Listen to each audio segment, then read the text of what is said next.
Gravação iniciada. Boa noite a todos mais uma vez. São 21h08. Vamos iniciar, então, a nossa aula sobre o espinho na carne de Paulo de Tarso. Vamos, então, começar. Ok, muito bem. Deixa eu só receber mais um aqui que o povo atrasou. Muito bem, agora quem chegou, chegou. Quem não chegou, só 9h20. Moisés, estou no WhatsApp, você vai me chamar 9h25, você vai sinalizar aqui. Vamos lá, minha gente, conteúdo que interessa. Espinho na carne de Paulo, chegou a hora. Muito bem. Vamos à nossa introdução, então. O espinho na carne de Paulo sempre despertou o interesse dos leitores de suas cartas.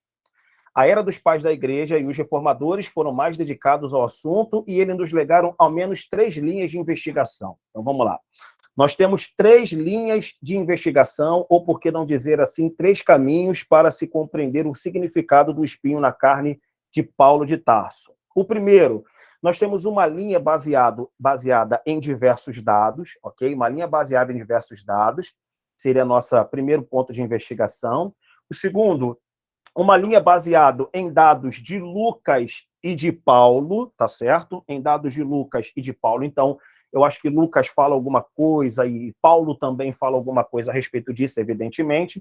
E a terceira linha de investigação é uma somente em Paulo, em 2 Coríntios, capítulo 10, 13, que é a nossa linha que vamos aceitar ou definir, pelo menos o meu ponto de vista sobre o assunto. Então, vamos lá. O que a gente pode falar a respeito disso? Hoje, tá? Do ponto de vista geral, 3 linhas de investigação podem ser apontadas aí como significado do espinho na carne de Paulo. Uma baseada em diversos dados, outra baseada em Lucas e Paulo, e uma somente em Paulo. Eu vou explicar a letra A e a letra B, mas a minha definição estará na letra C. Então, para mim, o espinho na carne não tem nada a ver com dados diversos, não tem nada a ver com Lucas, mas tem tudo a ver com a seção que nós vamos investigar aqui, tá certo? Então, como aparece aí na sua tela, circulado, né, e com uma setinha, para mim o espinho na carne está ali, embora tem-se, né, algumas evidências de que poderia estar espalhada em outras de suas cartas, tá certo? Então a gente já vai começar no primeiro ponto sobre dados diversos sobre o espinho na carne de Paulo. Você vai conseguir acompanhar aí. Em apenas 2 das 13 cartas, Paulo insinua o que pode ter sido o espinho na sua carne. Então, Paulo escreveu 13 cartas, né? Do ponto de vista da ordem bíblica, de Romanos a Filemão. Mas a gente pode ter certeza, não é, que pelo menos em apenas 2, teríamos aí informações ou elementos que nos dê condição para poder identificar o que seria o espinho na carne de Paulo, que está na carta aos Gálatas e na carta de 2 Coríntios, evidentemente, que é onde está a expressão espinho na carne. E nenhuma outra carta é levada a sério por estudantes sérios, ou seja, nem Lucas, que escreve o livro dos Atos dos Apóstolos, e também as demais cartas de Paulo, a gente pode assegurar ali que seria algum tipo de elemento relacionado ao espinho na carne de Paulo. Então, nós vamos investigar essas 2 cartas já já. Em outras cartas, há apenas intuições de diversas naturezas. Que natureza, gente? Aí eu vou começar citando um reformador. Que reformador? É o Calvino, né? O Calvino. Calvino, por exemplo, acreditava que Paulo era atormentado por seus apetites carnais, né? Apetites carnais relacionados a tudo aquilo que nós, evidentemente, também vivemos enquanto seres mortais. Vou colocar aqui na tela, aqui, ó, né? Você vai observar aí, botei em vermelho, né? Então, de acordo com Calvino, o espinho na carne de Paulo seria um Paulo frequentemente atormentado por seus apetites carnais, como nós somos assediados diariamente pelos nossos pecados, pelas concupiscências, pelos desejos da carne, entre outras questões. Então, para Calvino, isso seria aí o espinho na carne de Paulo. E aí isso tem muita relação com um dos principais tópicos da teologia reformada, que é a teologia da justificação pela fé. Então, nesse sentido, Calvino, ele já inclui esse tormento de Paulo, essa dor de Paulo, ele já inclui aí dentro daquele processo de natureza caída, que seria o primeiro ponto da teologia calvinista, a depravação total, apesar que esse primeiro ponto é de comum acordo também com a teologia arminiana, né? Então, nós acreditamos na depravação total. Então, é como se o espinho na carne de Paulo seria a depravação total, de maneira muito intensificada em sua carne, e isso, de certa maneira, Paulo considerou como sendo o seu espinho na carne, né? É o que é dito por Calvino. Bom, outros acreditam, e dentro desse primeiro ponto, né, de elementos diversos, eu ainda acho que esse terceiro ponto aqui ainda merece mais credibilidade do que o que nos legou o João Calvino. Por exemplo, o terceiro ponto eu coloquei assim: outros acreditam que Paulo conviveu com tormentos mentais decorrentes do que fizera contra os cristãos nos dias da perseguição, especialmente o Estevão. E aí tem uma foto aí que você consegue observar que é interessante.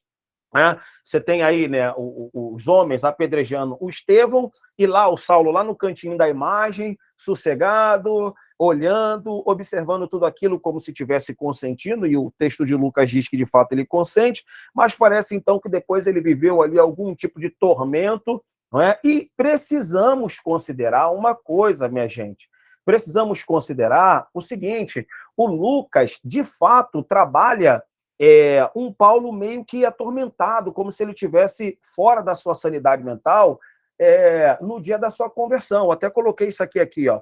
Vou marcar o texto aqui, você olha para a tela, vai conseguir ver, ó.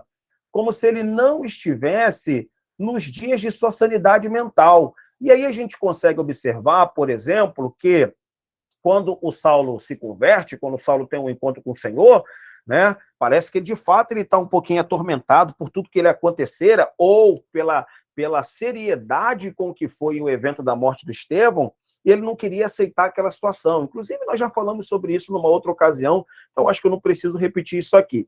Em outras palavras, gente, esse primeiro ponto, ou seja, esses dados diversos, tanto no Evangelho, no livro de Lucas, como também nas cartas de Paulo, apontam aí para um Paulo frequentemente atormentado, seja uma espécie de tormento, digamos assim, inerente à sua natureza humana, por sua vez, caída, e ali ele considera, então, o espinho na carne. Por exemplo, quando Paulo se considera o principal dos pecadores, você deve se lembrar de um texto lá, de 1 Timóteo, né, capítulo 1, Cristo veio ao mundo para salvar os pecadores, dos quais eu sou o principal. Caramba, então Paulo se considera o principal dos pecadores. Poxa, mas aquele que foi o principal teórico e teólogo da graça, da santidade, da justificação, dos carismas espirituais. Por outro lado, ele se sentia sobremodo culpado, né? Como se ele estivesse carregando ali, né, o pior dos pecados sobre os seus lombos. Calvino aponta esse tipo de compreensão. E já outros, os quais eu me alinho, então, a meu ver, Paulo não estava bem de fato depois da morte do Estevão. Para mim, ele entrou numa ideia aí de, sei lá, de uma insanidade mental, para perseguir os crentes. A gente já teve uma aula sobre isso. Então, eu acho que, de certa maneira, o ponto 3, relacionado à morte do Estevão, como eu coloquei aí na tela, eu acho que ela pode ter mais relação com esse possível espinho na carne de Paulo do que contra os apetites carnais, de modo geral, tá certo? Vamos, então, continuar aí. Esse segundo ponto já é mais sério que o primeiro. Então, aqui a coisa se torna mais técnica para a gente poder conversar. Então, uma combinação de dados de Lucas e de Paulo. Então, se até o presente momento a gente dialogou aqui sobre esse tormento, tanto mental como também inerente à sua natureza caída, por sua vez, agora, a gente vai para um problema físico, que é praticamente a opinião da maioria. Então, já quero deixar claro aqui que, na opinião da maioria, o espinho na carne de Paulo seria uma enfermidade literalmente, uma enfermidade física, tá certo? Então, todo o restante são apenas vestígios, elementos que não merecem nossa consideração. Então, já aqui, nós vamos trabalhar, então, esse segundo ponto, considerando que Paulo pode ter carecido aí de saúde física. Vamos, então, continuar. Bom, o ponto de número 1 eu coloquei o seguinte: Lucas, nos Atos dos Apóstolos, deixa entrever que Paulo, nos anos 58 e 59, talvez sofria de um problema na visão. Como se nunca tivesse recuperado completamente após voltar a enxergar. Atos 9, 18. Eu vou colocar aqui uma imagem, eu gosto de trabalhar com imagem.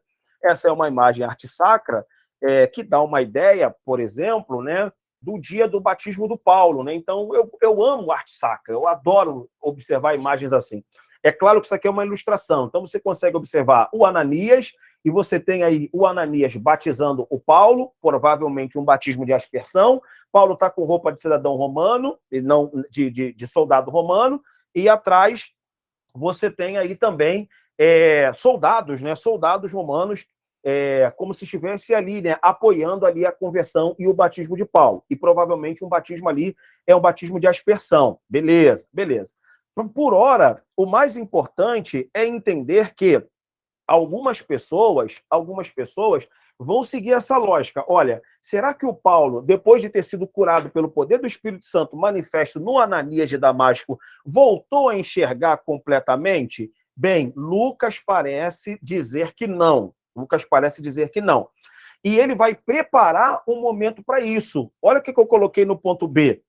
Lucas, então, prepara um momento para nos mostrar. Atenção, gente. Lucas vai preparar um momento para mostrar para nós que Paulo não via nem mesmo de perto, vírgula, com nitidez. Então, será que o problema de Paulo é um problema na visão? É um problema na visão? É o que veremos, eu vou mostrar aqui para vocês já já.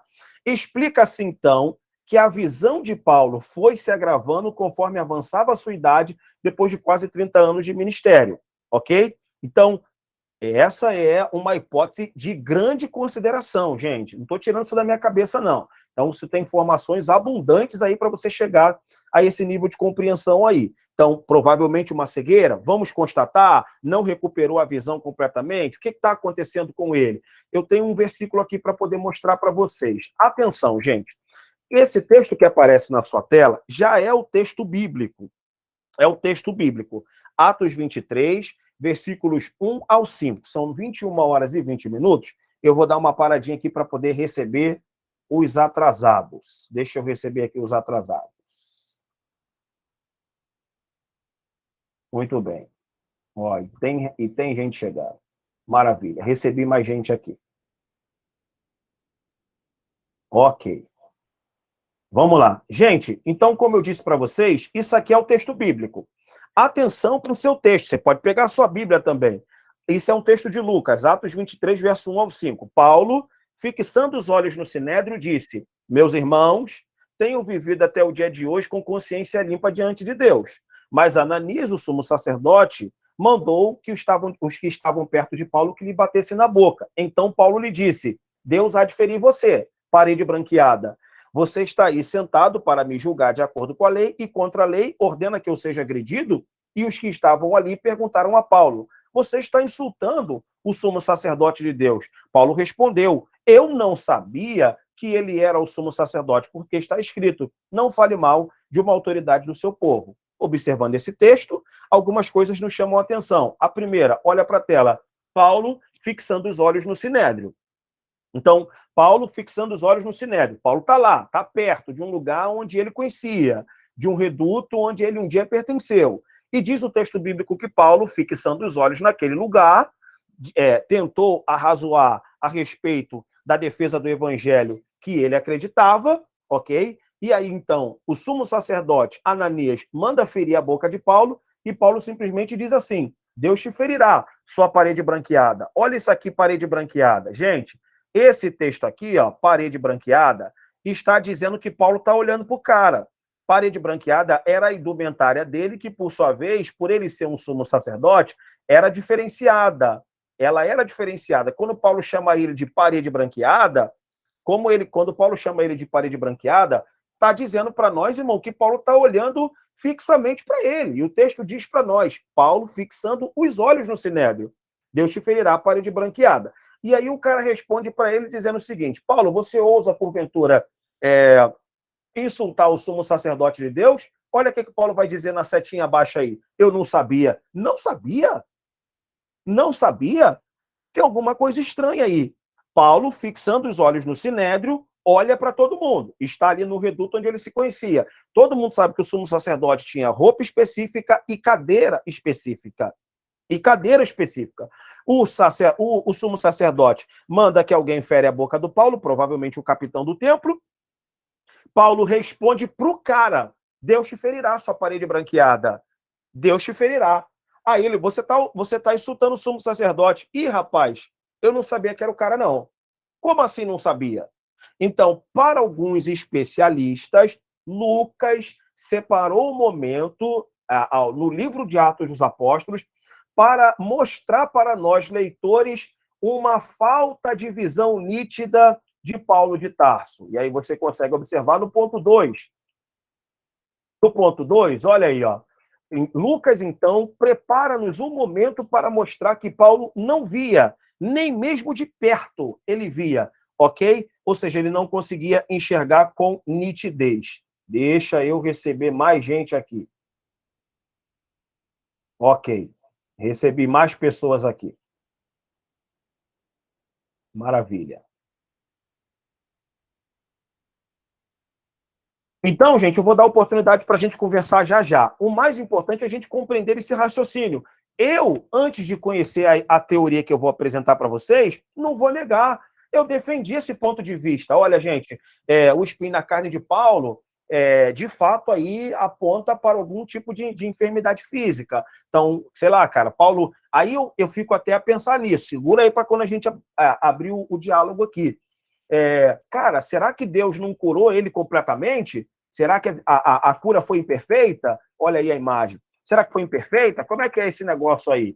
Não se curou completamente? Ou é uma enfermidade natural da visão? Ou coisa parecida, tá? Obrigado, Moisés. Estou de olho aqui, tá? Então, vou receber mais gente aqui.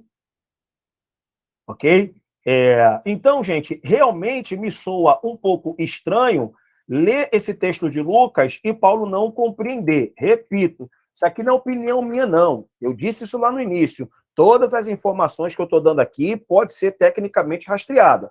Só que agora, lembra que eu falei no início? Olha o que está escrito aí no ponto 2, lá em cima, uma combinação de dados de Lucas e de Paulo. Então, de Lucas eu já disse. E aí que chega aqui agora, então. Explica-se, então, que a visão de Paulo pode ter se agravado conforme avançava a sua idade depois de quase 30 anos do seu ministério. Aí, olha só, olha o último ponto. Paulo, por sua vez, de fato, acusa ter algum problema nos olhos. Uau! Opa! Chegamos então, hein? Então, Paulo, de fato, acusa ter algum problema nos olhos. Gálatas, capítulo de número 4, e o versículo 13 até o versículo de número 15, o que fundamenta ainda mais essa linha de investigação. Vamos, então, caminhar um pouquinho aqui para a gente poder chegar nessa parte, tá certo? Vamos lá.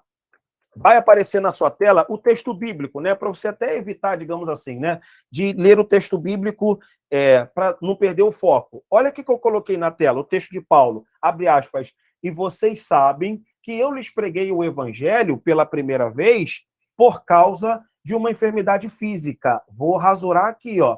Eu preguei o evangelho até vocês por causa de uma enfermidade física. Então, está mais do que provado que Paulo tem uma enfermidade física. Está lá na Bíblia, tá? Está lá na Bíblia. Eu cheguei até vocês pela primeira vez, falando para os Gálatas, porque eu tinha uma enfermidade física. E por mais que esta minha enfermidade na carne, olha aí, gente, esta minha enfermidade na carne tenha lhe sido uma provação, vocês não me trataram com desprezo nem desgosto. Ponto. Tá aqui, tá aqui. Na mentalidade de alguns intérpretes, especialistas ou paulinistas, pronto, encontramos o espinho na carne de Paulo. O espinho na carne de Paulo era uma enfermidade física. E são palavras dele, não são palavras do Lucas. Não são palavras do Lucas, são palavras dele. Está aqui o Paulo acusando, dizendo que tem uma enfermidade física. Então, eu disse para vocês que estamos trabalhando com 3 linhas de investigação. Uma pode ser tudo e nada ao mesmo tempo. A segunda, baseada em dados de Lucas e de Paulo, uma enfermidade física. E essa enfermidade física seria, então, nos olhos, de acordo com alguns. Continuando o texto, olha só, é o mesmo texto, Gálatas 4, do versículo 13 ao 15, Paulo dá continuidade assim. Pelo contrário, vocês me receberam como um anjo de Deus, como o próprio Jesus Cristo. O que aconteceu com a felicidade que vocês tinham? Porque posso dar testemunho, porque se fosse possível, olha aí, gente, se fosse possível, vocês teriam arrancado os próprios olhos para me dar. Olha aqui, ó. Vocês teriam arrancado os próprios olhos para me dar. Rasurar aqui. Vocês teriam arrancado os próprios olhos para me dar. Pronto, pronto. Então, aqui você tem opinião de Nicodemos, você tem opinião de Hernandes Dias Lopes, você tem opinião dos teólogos reformados. Então, os teólogos reformados, quase todos eles trabalham com essa linha. Quase todos os teólogos reformados trabalham com essa linha.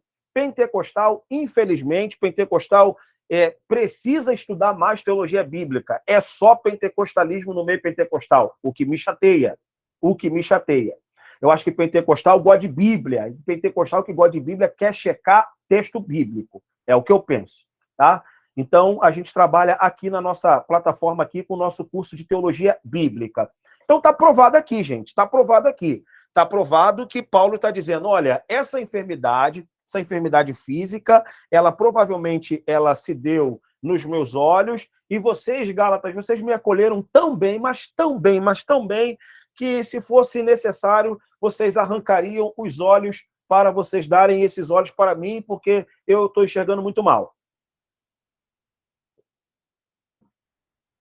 Muito bem. Vou agora receber o povo. E agora, rapidinho, são 21h29. Eu quero ouvir vocês. Gente, ordenadamente por caridade. Se todo mundo abrir o microfone, vai dar breu aqui. Então, vamos conversar um pouquinho. Vamos lá. Microfone aberto. Pastor Douglas. Pois não. Essa nossa tradução de Almeida Corrigida Fiel, que coloca a palavra enfermidade aí. No original grego, essa palavra existe, enfermidade, e a NVI já não traduz enfermidade, a NVI já traduz como doença. E agora, gente? Mesma coisa. Doença, enfermidade, fraqueza, doença, enfermidade, fraqueza, mesma coisa. Mas, Renan, tá provado que é doença física. Provado. Agora, o que não está provado é que são os olhos. Isso não está provado ainda. O que está provado é que Paulo tem doença. Paulo tem uma enfermidade e ele continuou sendo missionário, pregando, caminhando, fazendo um monte de coisa que ele precisava fazer ou tinha que fazer, doente. Agora, se é ou se eram nos olhos, é o que veremos já já. Mas, por enquanto, eu quero ouvir mais gente aí. Doutor, dá licença?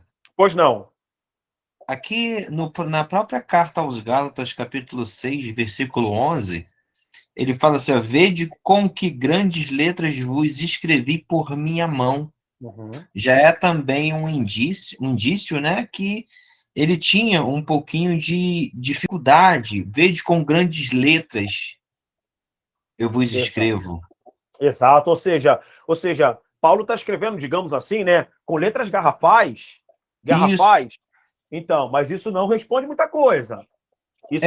Isso não responde muita coisa. Não, tá certo. Aqui é o momento, gente. Aqui é o momento. O que eu quero é a participação de vocês agora. Moisés, vamos lá. Se sou eu que tô respondendo isso aqui, né? Eu responderia o seguinte: letra grande é para quem lê, não é para quem escreve.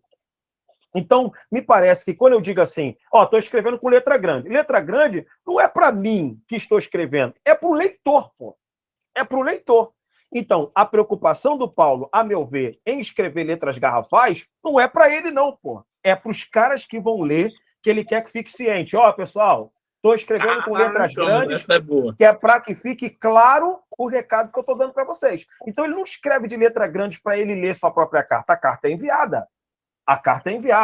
Então, essas letras garrafais que Paulo escreve a carta aos Gálatas, a seu próprio punho, a meu ver, não tem a ver com ele, mas tem a ver com o grupo que vai receber a carta, para que fique ciente, não tem meio termo, aqui Paulo está pegando pesado, é como se fosse assim. Mas eu tenho também, vou passar por esse tópico aqui, tá? Mas é só para a gente compreender que, é lógico, gente, eu não estou aqui para poder convencer ninguém, estou aqui para a gente apresentar os dados. Então, a meu ver, está provado que Paulo tem uma enfermidade, mas não é possível provar ainda, e a aula ainda não acabou, não é possível provar ainda que é problema nos olhos, ok? Então, muito bem. Alguém gostaria de falar mais alguma coisa? Já, vou fechar de novo. Professor.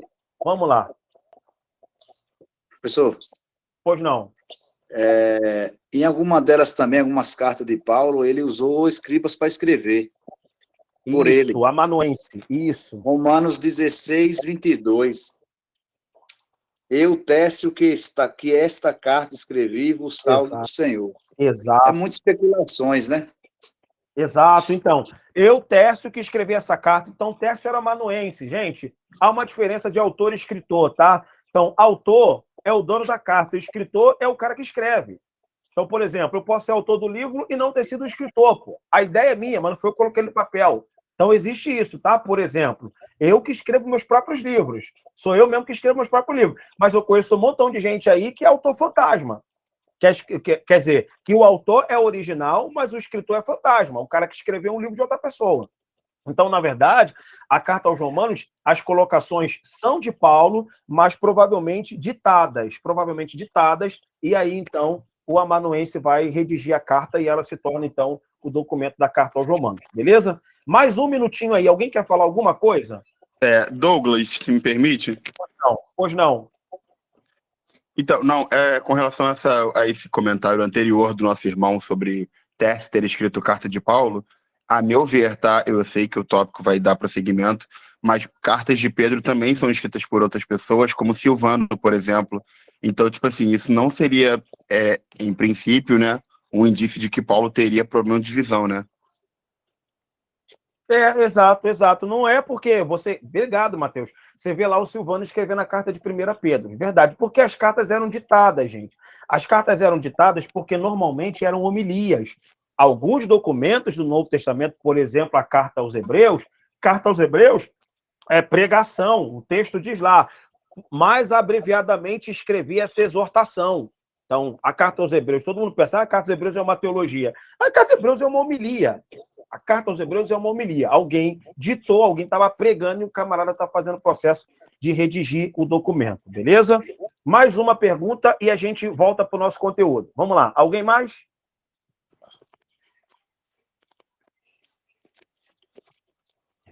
Maravilha. Vamos, então, continuar. Vou fechar o microfone de vocês e vamos embora.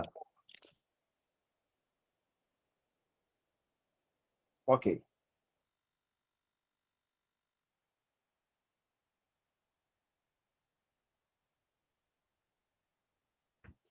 Muito bem. Então, está provado que Paulo tem uma enfermidade, mas eu vou tentar provar para você que talvez não tenha nada a ver com os olhos. Vamos lá, então. Eu trouxe, então, esse teólogo australiano, excelente para estudar sobre Paulo, e ele vai discutir essa questão. Se prepare para descobertas, hein? Ele diz o seguinte, em Gálatas 4,13, Paulo faz referência direta a uma fraqueza ou uma doença física, em grego, astheneia tes sarkos, de que sofreu. Se considerarmos essa passagem estreitamente parecida com 2 Coríntios 12,7, não é estranho supor, então, que é uma alusão à mesma doença. Então, hipoteticamente, ou seja, alguns teólogos, principalmente os de linha reformada, eles vão pegar o seguinte, Gálatas 4,13, Paulo sinaliza uma doença. Então, 2 Coríntios capítulo 12, outra doença, é a mesma coisa? Então, alguns pegam, colocam aí, é a mesma coisa e definem, então, o problema do espinho na carne de Paulo é cegueira. Só que ele vai trabalhar a continuidade do texto. Observe na tela. Outros, no entanto, ao notarem que carne, no texto grego, sarx, né, é a única palavra comum entre as duas passagens. Então, muitos analisam separadamente, pois os contextos são diferentes. Pronto. Então, vamos lá. O que é do nosso interesse aqui é saber o que significa o espinho na carne. E nós não podemos negar que o espinho na carne é coisa de 2 Coríntios. Então, não adianta fazer intuição hipotéticas, ok? Sobre o restante da carta, se a bendita palavra espinho não está lá, pô. Então, se a bendita da palavra não está em nenhum outro lugar do epistolário paulino, então eu acredito que 2 Coríntios precisa ser o texto que nós vamos nos debruçar. Nesse sentido, as duas cartas apontam uma enfermidade. E a enfermidade não está sendo contestada. A enfermidade não está sendo negada. O que está sendo agora contestado é que pode não ser um problema nos olhos. Por quê? Observe. Já que os contextos são diferentes, Será que nós não teríamos, então, que fazer uma exegese, ou seja, um olhar linguístico, ok? Então, eu coloquei aí uma palavra que precisa ser considerada para nós. Que palavra é essa no texto grego? Asteneia, ou asteneia. Asteneia é a palavra do texto grego. Então, essa palavra aqui é a palavra... Deixa eu sublinhar ela aqui, ó. Eita, meu Deus. Então, essa palavra aqui, asteneias, ou asteneia, ela significa as palavras que eu coloquei aí abaixo: incapacidade, fraqueza, limitação, doença, ou até mesmo timidez por falta de confiança pessoal. Então, vamos lá. Eu botei o texto bíblico aí. Então, eu tive esse trabalho para colocar os 3 textos. Você não precisa abrir a sua Bíblia. Se você quiser, abra a sua Bíblia. Poxa vida. Mas você vai ver que a palavra asteneia, é claro que ela está flexionada pela conjugação do verbo grego, mas apontando sempre a mesma raiz e o mesmo verbo, ela pode ser interpretada de várias maneiras. Então, asteneia pode ser doença, pode ser fraqueza, pode ser incapacidade, pode ser limitação, pode ser enfermidade, ou também pode ser isso aqui, ó, timidez. Timidez. Eu escrevi um livro, e esse livro aqui já está esgotado. Esse é o livro aqui, ó, Espetáculo Amores e Tremores em Atenas, e neste livro eu trabalhei um nível de fraqueza do apóstolo Paulo. Vou dar o texto aqui de cabeça, mas o texto está aí na tela. O texto está aí na tela. 1 Coríntios 2:3, Paulo diz assim: e eu, quando estive entre vós, falando aos coríntios, eu estive em fraqueza e em temor e em tremor. Uau! Paulo está dizendo que esteve entre os irmãos em fraqueza. Qual é a palavra lá? Asteneia. Então, Paulo esteve entre os coríntios enfermo, incapaz, limitado, doente ou tímido? Gente, não vou fazer suspense. Não vou fazer suspense, então eu já vou adiantar. É bem provável que a enfermidade de Paulo, não estou falando do espinho, eu estou falando de uma enfermidade, ok? Não seria imediatamente uma enfermidade física, mas pode estar ligado a algum tipo de comportamento pessoal, emocional, social, pessoal. A gente vai ver isso já já. Por quê? Porque quando ele diz que esteve fraco, ou essa fraqueza que é mencionada tanto em Gálatas 4, tanto em 2 Coríntios 12, como também em 1 Coríntios 2:3, o contexto dá uma ideia de timidez por falta de confiança pessoal. Não estou dizendo que Paulo não tinha doença física. Eu estou dizendo para você que a doença física talvez seja um problema que não tem nada a ver com o espinho na carne de Paulo. Vamos continuar, então. Vamos continuar. Agora eu vou mostrar para vocês só o problema dos olhos. E se preparem, informação de milhões. Informação de milhões. Olha o que esse teólogo australiano diz, abre aspas. O fato de Paulo dizer que os gálatas queriam arrancar dos próprios olhos e lhes dado, né? E também, como nosso amigo pontuou, ter escrito com letras grandes a seu próprio punho, deixa eu colocar aqui, ó, letras grandes a seu próprio punho, levam à sugestão de que a vista de Paulo era fraca. Não questiono. Agora, tudo começa aqui, ó. Tudo começa aqui, ó, queridão. Teologia pra gente. Mas, como a crença antiga considerava os olhos o órgão mais humano, o órgão humano mais dedicado e valioso, textos lá do Antigo Testamento, Deuteronômio 32:10, Salmo 17:8, e a Epístola de Barnabé 19:9, vazar os olhos era um ato de abnegação. 1 Samuel 11:2, principalmente como demonstração de amizade. Atenção para o vermelho aí, ó. Demonstração de amizade. Demonstração de amizade.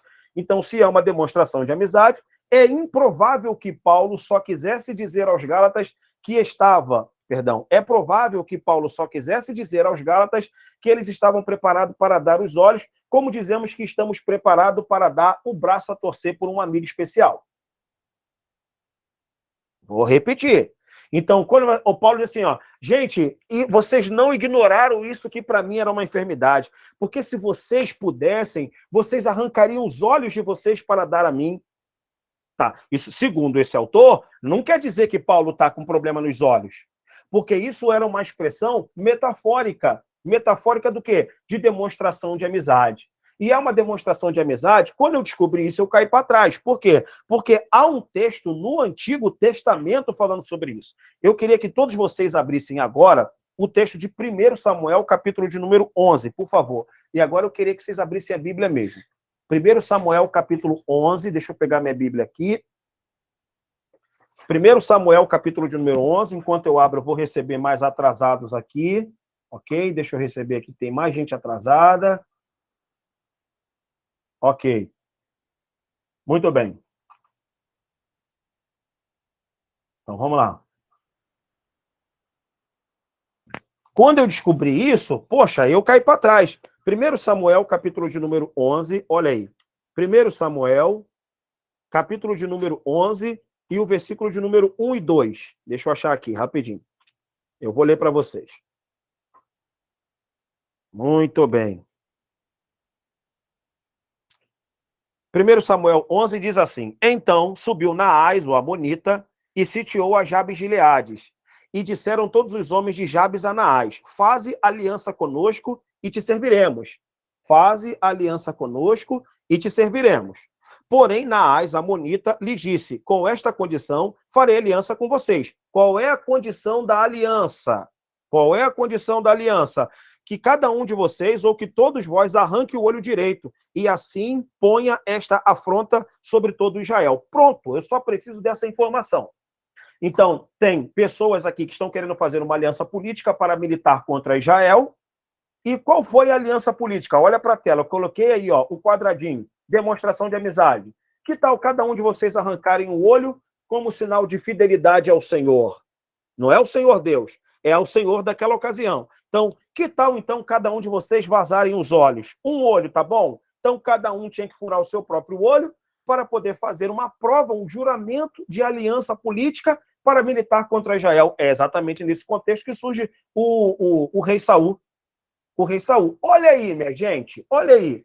Nesse sentido, quando Paulo diz para os Gálatas, não, vocês sabem tanto da minha enfermidade que, se fosse possível, vocês arrancariam os olhos para você poder me dar. Por que Paulo está para me dar? Porque Paulo está tentando falar, evidentemente, sobre o nível de amizade que ele tinha com os Gálatas, o nível de confiança que aconteceu entre ele e os Gálatas. E diante dessa realidade, Paulo diz, a nossa amizade é tão intensa, é tão forte, que se eu precisasse de um olho, você me daria o olho. É a mesma coisa aquilo que a gente diz assim, olha, por você, meu amigo, né? Vou usar aqui a figura do meu amigo Johnny, né? Por você, Johnny, eu boto a minha mão no fogo. Por você, meu amigo Nelson, eu dou meu braço a torcer. Por você, meu amigo, eu dou um olho de minha vista ou de minha visão. Pronto. Pronto. Deu para entender, gente? Então, não podemos acreditar que Paulo está carente de um olho e diz o seguinte, caramba, o amor que vocês têm por mim é tão grande que, se fosse possível, vocês me dariam um olho da vista de vocês para colocar aqui na minha. Muito bem, então eu vou sair agora, vou receber atrasados e então eu vou ativar o microfone. Minha amiga Jaqueline é atrasada da hora? Muito bem. Falem à vontade, minha gente. E agora? A casa caiu, hein? Essa é nova, viu? Essa é nova. Meu amigo, é isso aí. É isso aí. 5 anos na academia ainda não tinha ouvido falar, não. Os professores omitiram.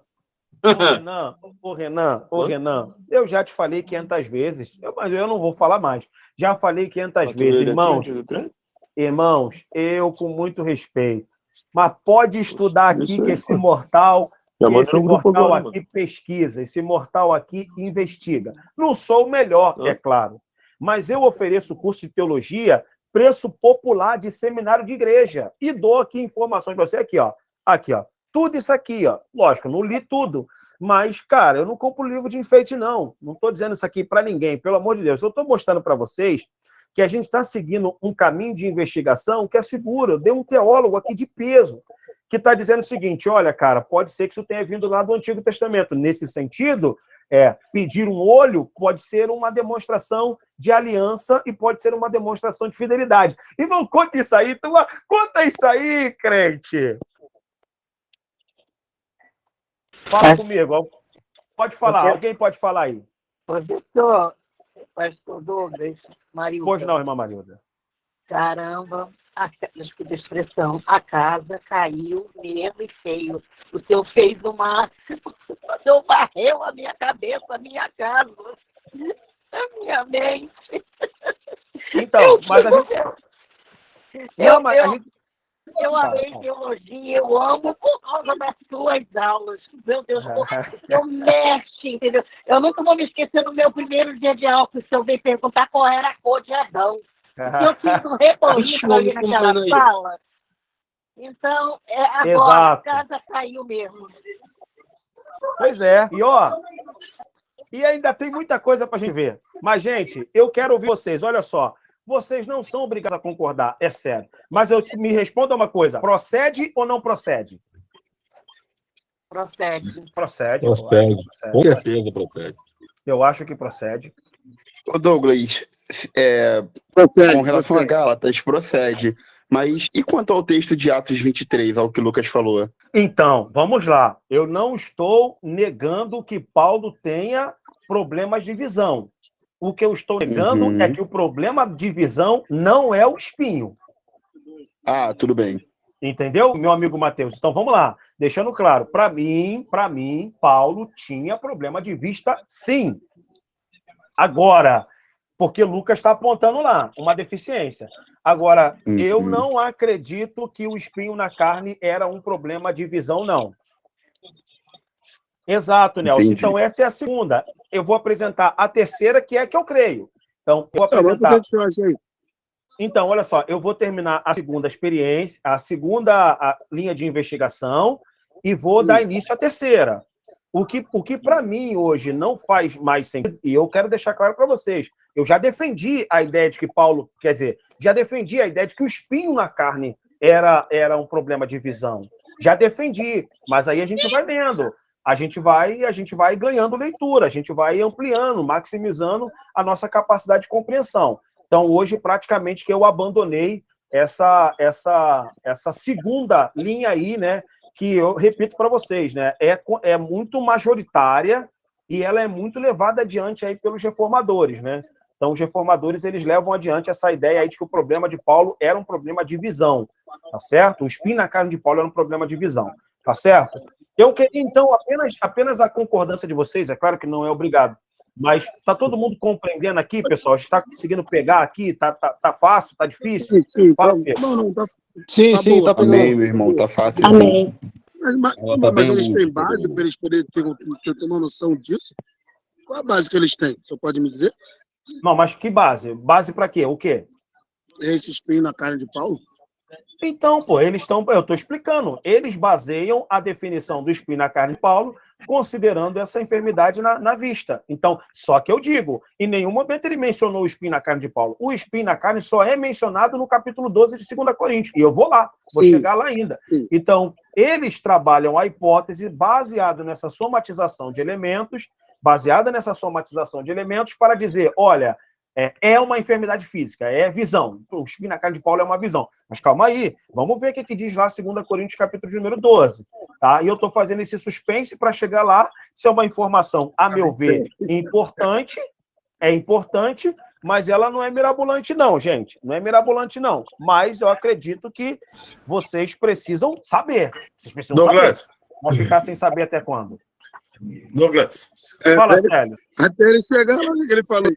só fazer um resumo. Primeiro, você falou sobre o espinho na carne a partir dos reformadores, certo?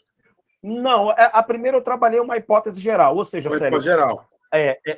pode ser tudo e nada ao mesmo tempo. Então, alguns reformadores, como o Calvino, trabalha dizendo que seria uma espécie de depravação total, ou seja, é o Paulo que tenta construir a dogmática reformada, digamos assim, evangélica de modo geral, mas ele se sentia, digamos assim, frágil dentro daquilo que ele mesmo construiu, miserável homem que sou pecador, É o que não faz muito sentido. É o que não faz muito sentido. Eu acho que faz, Samuel. Eu acho que faz. Só que eu acho que ela é vaga demais. Ela acaba se tornando vaga. É bem vaga. Porque eu jogo no lixo 2 Coríntios 12. Eu não posso jogar no lixo. Eu não posso jogar no lixo 2 Coríntios 12. Então, calma aí, a gente vai chegar lá. Vamos chegar lá e saber, galera. Bom, 2 Coríntios 12 está apontando isso aqui. E agora? O que a gente vai acreditar? Entendeu?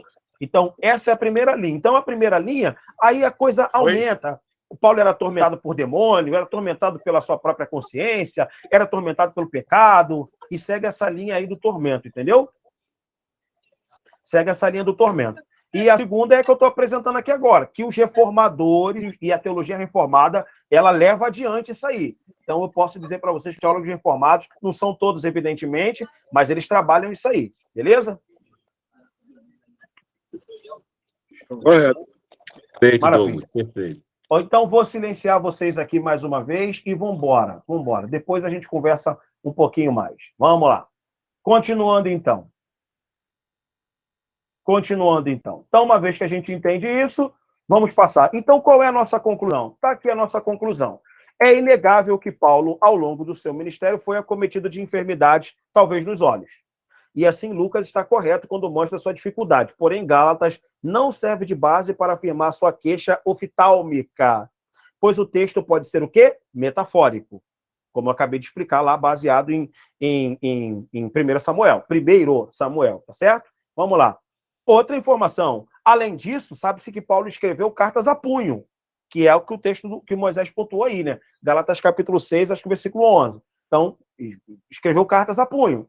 Então, em outros lugares tinha amanuense. E outra coisa, Paulo percorreu mais de 500 quilômetros em condições precárias. Deve-se, então, buscar outra explicação. Quem quiser acreditar nessa hipótese, né, de que Paulo, o espinho na carne dele, era isso, amém, beleza, siga adiante. Se não, eu vou apresentar agora a teoria que eu creio, né? E eu creio nessa teoria, não tem muito tempo não, talvez uns 5 anos, talvez, uns 5 anos, né? Já estudo Paulo há muito tempo, mas há uns 5 anos que eu cheguei nessa teoria. E repito, estou fazendo suspense, mas não é nada demais, porém é importante que você saiba.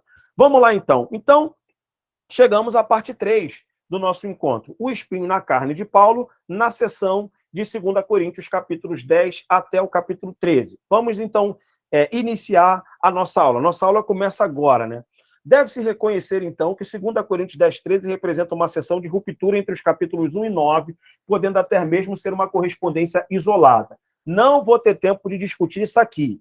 Não vou ter tempo. Mas hoje todo mundo sabe, e eu estou preparando um curso sobre isso, que não se pode falar mais em 1 Coríntios e 2 Coríntios, mas em 5 Coríntios. 5 Coríntios. 5.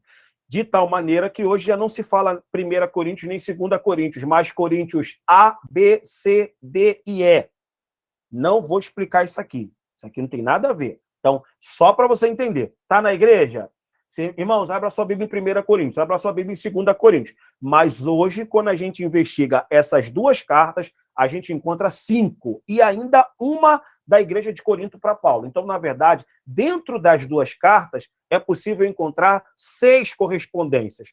Eu vou ter um curso sobre 1 Coríntios. Explico isso lá, tá bom? Muito bem. Então, é bem provável que essa parte aqui do espinho na carne de Paulo seja uma correspondência isolada. Uma correspondência isolada por quê? Porque ela marca uma ruptura entre os capítulos 1 e 9 ao 10 e 13. Em outras palavras, nos capítulos 1 a 9, Paulo está de bem com a comunidade. Mas nos capítulos 10 ao 13, aconteceu alguma coisa que marcou uma ruptura e uma tensão entre Paulo e a igreja de Corinto, nunca antes vista até o presente momento da escrita da carta. Segundo ponto, entra em cena, então, um grupo de opositores chamados por Paulo de quê? Superapóstolos. Marque essa expressão aqui, superapóstolos. Então, os superapóstolos começam a entrar. Estou dando os textos todinho aí, ó. 2 Coríntios 11, 5, principalmente. Era, com toda certeza, um grupo de pessoas com categorias teológicas elevadas. Então, esse grupo que Paulo chama de superapóstolos é um grupo muito intelectual, muito inteligente, muito capacitado, que vai entrar, digamos assim, em tensão com Paulo. vai entrar em discussões com ele, tá certo? E essa galera, ela tem o seguinte poder, olha para a tela, ela tem o poder de persuasão das massas. Ela tem o poder de persuasão das massas. Então, esse grupo, que é chamado por Paulo de superapóstolos, com categorias teológicas elevadas, com poder de persuasão de massas, é um grupo que vai aportar em Corinto, fazendo duras críticas específicas em Paulo ou para Paulo. Então, a gente já identifica esse grupo. É um grupo sábio, inteligente, é um grupo cristão, um grupo de superapóstolos, digamos assim, com poder de persuasão ou de conduzir as massas, que vai fazer duras críticas a um específico posicionamento de Paulo. Então, eles não vão criticar Paulo como um todo. Eles vão criticar um posicionamento de Paulo. E esse posicionamento de Paulo vai reverberar, então, a produção da escrita de 2 Coríntios, tá certo? Então, espero que vocês tenham compreendido isso aí. Vamos continuar. Bom, então agora a gente vai compreender a natureza das críticas. Esse grupo chegou dizendo que Paulo não amava a comunidade porque ele era grosso nas suas cartas. Gente, enquanto eu estou falando aqui, você poderia estar abrindo a sua Bíblia aí e checar, né? Então, você pode checar. Então, esse grupo chegou dizendo, olha, Paulo não ama vocês. Paulo não ama vocês porque Paulo ele é muito grosso nas cartas. Ele é muito estúpido nas cartas. Só que, porém, quando ele chega, ele é muito fraco no falar. Observe essa expressão que nós vamos precisar dela. Ó. Ele é fraco no falar. Ele é fraco no falar. Seria isso aqui, olha só. Paulo é fraco no falar. Fraqueza, asténeia. Seria um Paulo tímido no falar? Claro que é. O que é fraco no falar? É falar manso? Não, não é falar manso. É ser tímido na fala. E essa fala é uma fala específica. É tímido na fala. Nas cartas, Paulo desce o porrete. Pessoalmente, tímido toda a vida. Fala pouco, digamos assim. Digamos assim. Vamos continuar. Segunda informação. Além de acusar o Paulo de ser muito grosseiro com os coríntios, ele também era acusado de receber ofertas das igrejas pobres, mas não recebia nada dos coríntios. Só observar lá, estou dando os textos bíblicos. 2 Coríntios 11, 7, Paulo diz assim, eu recebi oferta das igrejas da Macedônia, que as igrejas da Macedônia eram as igrejas pobres. As igrejas da Macedônia eram as igrejas pobres. E aí o Paulo, a igreja de Corinto está sendo persuadida. A igreja de Corinto que estava bem com Paulo, vai ficar mal com Paulo, envenenada por um grupo chamado por Paulo de superapóstolos. E aí esse grupo está envenenando a igreja contra Paulo, ou colocando Paulo contra a igreja contra Paulo, dizendo, ó, Paulo é grosso demais nas cartas, mas quando ele chega aqui, ele não confirma nada daquilo que ele expõe nas cartas. Só tu dá uma lida lá em 1 Coríntios, que ele desce a ripa.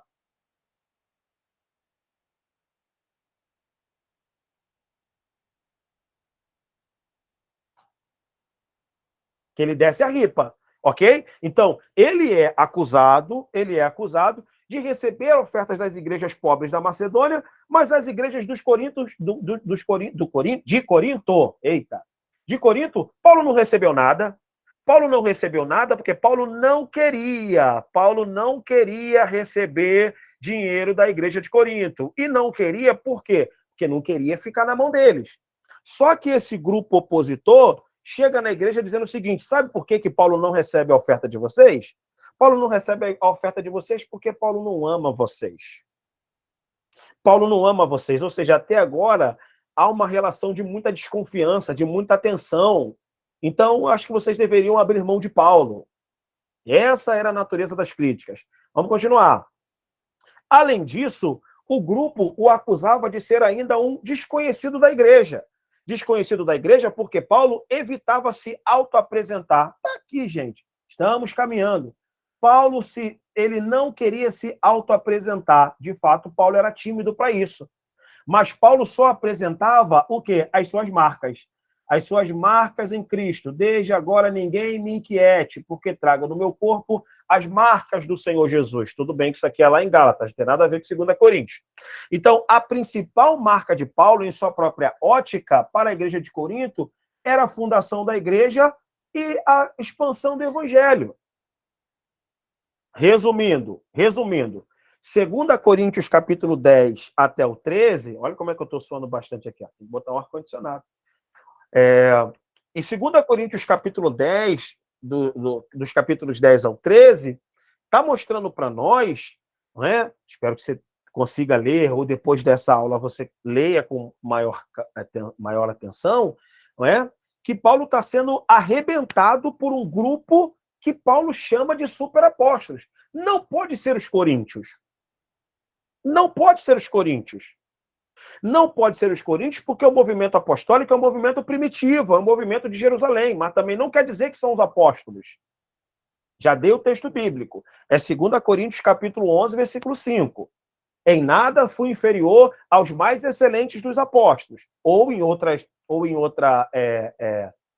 palavras, né? Nada fui inferior aos superapóstolos. Então, esquece que esse grupo que está na caça de Paulo é um grupo de Corinto. Não, não é um grupo de Corinto, é um grupo que está em Corinto, persuadindo os irmãos de Corinto para voltarem a estar numa briga com Paulo, porque a amizade tinha sido restaurada.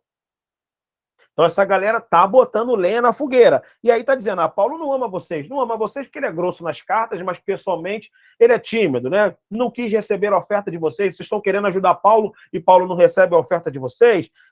Vocês querendo bancar o salário de Paulo e Paulo não recebe, né? E Paulo não faz uma apresentação. Então a gente não conhece ainda o Paulo. E Paulo toda hora dizendo, vocês são os selos do meu apostolado. Vocês são, na verdade, meu principal legado. Eu não preciso ficar fazendo apresentações. Vocês já me conhecem o suficiente, o bastante, aquela coisa toda. Essa é a natureza das críticas em resumo. Então vamos continuar aqui agora. Olha a maneira como Paulo trata os caras. Isso aqui são palavras de Paulo. Olha Paulo dizendo, abre aspas, vocês toleram quem os escravize. Quem está aqui, Paulo está criticando o grupo dos superapóstolos, mas esse grupo dos superapóstolos que está sendo criticado, Paulo está criticando a igreja. Vocês gostam desses caras, né? Vocês gostam desses caras. Qual é a natureza desses caras? Vocês gostam dos caras que escravizam vocês, que exploram vocês, que enganam vocês, que se exaltam entre vocês. Irmão, tá aí a palavra-chave que nós queremos, ó. E que lhes dão bofetadas. Opa! E que lhes dão bofetadas no rosto. Lembra que Paulo vai dizer lá no espinho na carne? E para que não me exaltasse, foi-me dado um espinho na carne, um mensageiro de Satanás, para me esbofetear. Então, Paulo está dizendo que alguém que tentava lhe esbofetear já estava esbofeteando os coríntios. Ok? Já estava esbofeteando os coríntios. Então, Paulo está indo contra essa gente. Aí, olha Paulo dizendo, para minha vergonha, hein? Confesso que somos fracos demais para isso. Mas naquilo que outros têm ousadia, e volta a falar como se fosse louco, eu também tenho. Aí, olha só, deixa eu explicar para você que a gente não vai ter muito tempo. O que está acontecendo aqui? Paulo queria ser recebido pelos irmãos da igreja de Corinto dentro do perfil dele, perfil de Paulo, que é o perfil que eu vou descrever. Mas a igreja de Corinto tinha um problema que já é conhecido da gente desde lá da carta de 1 Coríntios. A igreja de Corinto gostava de celebridade, gostava do cara do Instagram que tem muitos seguidores, que se ufana de ter pregado em púlpito A, B, C, X, Z. Gostava dos caras que chegavam lá e os pregadores da mídia, os pastores de mídia. Não estou falando nada contra, estou falando no meio popular aí que se tem, né? Que são as pessoas que ganham milhares e milhares de seguidores pelo que é apresentado na rede social. Então, olha Paulo dizendo, só que essa galera chega com a proposta. Qual é a proposta? A proposta de escravização, de exploração, de engano, de autopromoção, e é o que Paulo não queria fazer. Paulo achava que não era necessário ficar fazendo apresentações sobre ele. Não era necessário ficar fazendo apresentações sobre ele. Então ele está dizendo, ó, essa galera aí que vocês estão dando ouvidos, que galera é essa? Os superapóstolos. Essa galera aí que vocês estão dando ouvido é uma galera que costuma fazer isso por vocês, mas depois vai dar na cara de vocês. Vai dar na cara de vocês. Vai dar bofetadas no rosto de vocês. E lembra lá do mensageiro de Satanás que foi enviado para esbofetear Paulo? A coisa já começa a cruzar. A coisa já começa a cruzar. Tá certo? Então, aí Paulo chega num nível de estresse tão grande que Paulo diz, então beleza. Então quer dizer que vocês querem então conversar sobre currículo, né? Vocês querem então conversar sobre quem sabe mais e sobre autoapresentação. Maravilha, vocês são desses. Então vamos lá. Só que antes de Paulo fazer a sua apresentação, aí olha só o que vai aparecer na tela. 2 Coríntios, capítulo 10 ao 13, é a autodefesa de Paulo. É a autodefesa de Paulo. Então Paulo vai fazer a sua autodefesa. Ao saber do complô contra ele, Paulo redige 2 Coríntios, capítulo 10, 13, fazendo o quê? A defesa do seu apostolado. Gente, é muito simples. Ele vai fazer a defesa do seu apostolado. O que é complexo é entender essa polêmica de 2 Coríntios, capítulo 10 ao 13. Isso é polêmico. Isso é polêmico. Então, o cara que está lendo o texto, o leitor comum, ele não consegue fazer essa diferenciação entre os interlocutores. Aqui é Paulo falando, aqui é a comunidade falando, e aqui são os opositores falando. Ok? Então, Paulo vai estar descrevendo tudo isso de maneira retórica, mas Paulo, nessa defesa retórica, ele está ali defendendo o posicionamento. Eu amo vocês. Estão dizendo que eu não amo vocês. Porque, olha lá, 2 Coríntios 10, 4. Dizem, as suas cartas são graves e fortes, mas a sua presença é desprezível. Dizem. Então, ó, eu sei que tem gente dizendo a meu respeito aí. Eu sei que tem uma galera falando mal de mim. Só que, ao mesmo tempo que falam mal de Paulo, não podemos negar. Paulo, de fato, confessa ser fraco e confessa ser tímido. Uau! Aqui, ó. Olha aqui. Olha para a tela. Paulo, de fato, confessa ser fraco porque ele confessa ser tímido. Tímido para quê? Para fazer apresentações sobre si mesmo.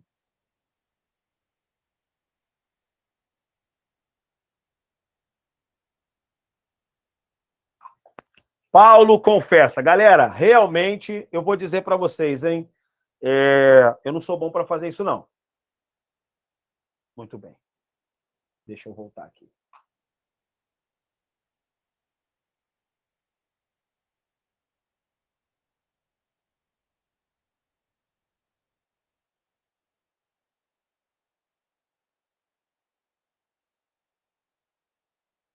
Muito bem. O que vocês estão achando até aqui? Microfone aberto. Forte. Muito bom, pastor. Teologia bíblica pura, sem mistura. Muito bom. Estou acompanhando o raciocínio. Maravilha. Maravilha. Tá trazendo ouro. Maravilha. Muito interessante. Nunca tinha visto por Maravilha. este lado. E a minha Trovão tá opinião, perdendo. Bem claro, bem esclarecedor, sem dúvida. e a minha opinião adiantando, eu tô concordando com o senhor. O espinho atrás de Paulo realmente é a fraqueza. Maravilha. Ele era tímido. Eu vou aproveitar. Objetivo atual, bem atual, né? Muito bem. Nós estamos vivendo bem isso, a gente olha para os nossos púlpitos e nós vemos isso, bem atual. Tô gostando muito. Além da gente ver isso, agora eu vou jogar a granada. Além da gente ver isso, a gente vê a massa gostando desses. Isso aí. A massa gosta desses. Perfeito. Então, o Paulo está evitando fazer apresentações categóricas a seu respeito, bem como seu currículo. E ele fala, eu queria que vocês gostassem de gente do meu perfil, mas a igreja de Corinto já era uma igreja hollywoodiana. Eu explico isso no meu livro. Aqui, ó, cadê o livro? Eu já vou passar. Eu explico isso aqui nesse livro aqui que está esgotado. A igreja de Corinto já era uma igreja hollywoodiana. A igreja de Corinto já era uma igreja que gostava de celebridade. A igreja de Corinto já era uma igreja que gostava de itinerante. E eu não estou falando nada contra. Não estou falando nada contra. Eu estou dizendo o seguinte, o que está acontecendo aqui é uma igreja que está inclinada a ouvir esses que Paulo chama de superapóstolos. Celinho, segura aí, eu tenho o microfone, Celinho. Ou seja, é uma igreja que aprecia esse tipo de gente, Esse tipo de gente não tem compromisso com Cristo. Eu vou mostrar os textos ainda.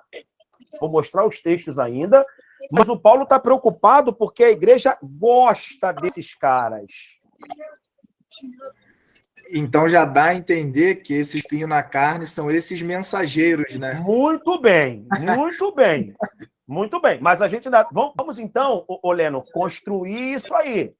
Vamos construir. Então, a gente já tem mais uns minutos aqui, você já matou. Então, vamos construir isso agora, para depois, ao final, vocês dizerem, galera, eu acho que realmente, eu acho que essa terceira opção aí é a mais plausível nesses últimos dias. Certo? Antes disso, eu sei que a prova está meio assim, porque está todo mundo com o microfone aberto. Depois eu vou fechar. Então, segura aí. Eu queria que vocês abrissem a Bíblia agora, em 2 Coríntios, capítulo de número 11. Vamos lá, gente. Todo mundo abrindo Bíblia. Ela já está aberta. Vamos lá. Ok, eu vou ler então. Eu vou ler o versículo de número 18. Pois que muitos se gloriam segundo a carne, então também eu vou me gloriar. Então, isso aqui é importante a gente entender, porque Paulo vai responder esses caras. Paulo vai responder, os caras estão se gloriando? Os caras estão se vangloriando? Beleza, né? Então vocês gostam disso, né? Vocês gostam disso. Vocês gostam de quem? De quem explora, de quem charca, de quem cobra milhões. E vocês gostam desses. Então, beleza. Então, é assim. Então, deixa eu falar um pouquinho sobre mim. A lógica é essa. Aí, olha só, o versículo de número 21 do capítulo de número 11. Envergonhado digo, como se fôssemos fracos, mas no que qualquer tem ousadia, eu também tenho ousadia. Em outras palavras, não queria me render a isso. Não queria. Porque eu acho que a prova concreta de quem eu sou é a igreja. É a igreja e é o evangelho. Porque eu que fundei essa igreja, aquela coisa toda. Mais textos que nos interessam. Versículo de número 30 do capítulo 11. Versículo 30 do capítulo 11. Se alguém se gloriar, gloriar-me-ei no que diz respeito à minha fraqueza. Fraqueza aqui é timidez. Asténeia. Limitação, fraqueza, doença, enfermidade, qualquer coisa. Mas lembra que eu falei para vocês que o contexto dá uma ideia de timidez. É um Paulo que evita falar sobre si, pô. Já falei. O Paulo que evita falar sobre si. E aí, olha o que ele vai dizer, gente. Texto clássico. Esse texto eu já vou reproduzir depois. Capítulo de número 10, versículo 17 e 18. 2 Coríntios 10, 17 e 18. Aquele que se gloria, glorie-se no Senhor. Porque não é aprovado aquele que a si mesmo louva, mas sim aquele a quem Deus louva. Pronto, já respondeu para os caras. Não é aprovado aquele que a si mesmo louva, mas sim aquele a quem Deus louva. Então, olha Paulo respondendo, olha, não preciso ficar fazendo isso não, hein? Mas eu vou fazer porque vocês acham que eu sou zero à esquerda, sei lá, o que vocês estão achando que eu sou palhaço, que eu estou vendendo bala, né? Com muito respeito a quem vende bala, né? Então, não estou aqui, é só uma forma de me expressar, e por aí vai. Tá bom? Vamos continuar mais um pouquinho, só para a gente achar a enormidade da aparição da palavra fraqueza. Observe, por favor, o capítulo 12, que é o capítulo que nos interessa. Capítulo 12, versículo 5. De um assim me gloriarei eu, mas de mim mesmo não me gloriarei, senão nas minhas fraquezas, na minha timidez. Ok? Vamos lá. A minha graça te basta. Versículo 9. A minha graça te basta, porque o meu poder se aperfeiçoa na sua fraqueza, podendo ser timidez. Pelo então me gloriarei nas minhas fraquezas, para que em mim habite o poder de Cristo, porque sinto prazer nas fraquezas. A palavra fraqueza vai aparecendo aí com muita fartura, tá bom? Vamos agora para o capítulo de número 3. Versículo 3. Isso aqui, irmão, isso aqui é para a gente dar glória de pé. Visto que buscais uma prova de Cristo que fala em mim, o qual não é fraco para convosco. Irmão, Paulo ele era tímido para falar dele mesmo. Agora, quando Cristo falava pela boca do homem, eita, era fogo puro. Visto que buscais uma prova de Cristo que fala em mim, ele não é fraco para convosco, antes é poderoso entre vós. Verso 4. Porque ainda que tenha sido crucificado por fraqueza, vive contudo pelo poder de Deus. Bom, eu acho que está mais do que provado aqui para nós a repetição frequente com que Paulo usa a palavra fraqueza. E ele não quer dizer imediatamente fraqueza física, mas aquela palavra astheneia e seus derivados, né? Ela pode indicar incapacidade, limitação, entre outras questões. Não, eu citei o texto aqui, é 2 Coríntios 13. 2 Coríntios 13, esse, o qual não é fraco para convosco, é 13:3. É 13:3. Tá bom? É 13:3. Esse é o texto. Então, estou deixando claro para vocês aqui que Paulo está tratando sobre esse tema da fraqueza. Aí você, pô, caramba, Paulo está fraqueza. Que fraco é esse aqui? É o fraco que na carne? Quase caindo? Não, não é quase caindo, não. Quase caindo, não. Tá bom? Vamos voltar lá, então, a palavra. Eu acho que essa é a palavra aqui, olha. Vou voltar até um pouquinho lá. Essa é a palavra que vocês precisam dar atenção, se quiserem aprender aí sobre o espinho na carne de Paulo. É essa palavra aí, ó. Pesquisa sobre essa palavra.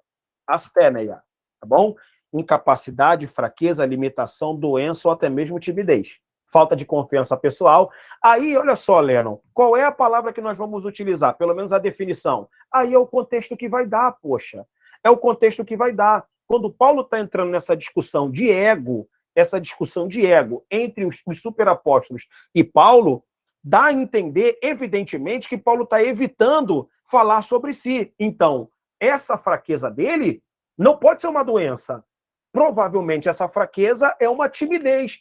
Ele não quer falar sobre si, quer evitar tocar nesse assunto. Entendeu? Então, o que nos indica ou nos conduz a seguir essa linha de interpretação é o contexto, gente. É o contexto. O contexto é sobre discussão vaidosa, egótica, e Paulo, por alguma razão, vai se deixar levar por essa discussão. Não queria, estava evitando, mas a igreja tirou o cara do sério. A igreja tirou o cara do sério.